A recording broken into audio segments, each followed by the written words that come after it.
Hi, I'm Ross Woodfield. Welcome to Blackwell Global's daily market update.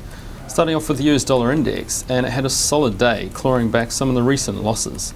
Existing home sales figures came in strongly, rising from 5 million to 5.2 million. The market was still a little concerned about global growth, and this can be seen in the predictions of US interest rate rises. 51% of the market had predicted a rise by this time next year. However, this has now dropped to 49%.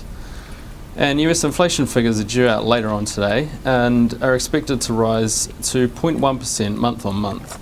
This will tell if the change in predictions is founded or not.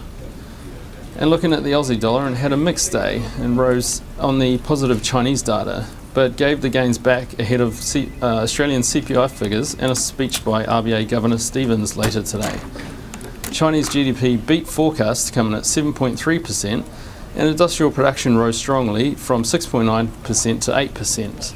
And we're likely to see plenty of volatility for the rest of the week in the Aussie dollar, as in the current range could come under selling pressure if Governor Stevens talks the currency down again. And finally, tomorrow will be an important day for the Canadian dollar as the Bank of Canada meets to set interest rates. Inflation has remained around the 2% target mark, and growth is beginning to pick up slightly, so we could see a slight move towards the hawkish side from the ultra-neutral stance that the Bank of Canada has maintained recently. Governor Poloz is due to speak after the decision, and the Canadian dollar could break its recent weakening trend. That's all for today. I'm Ross Woodfield. Thanks very much for watching.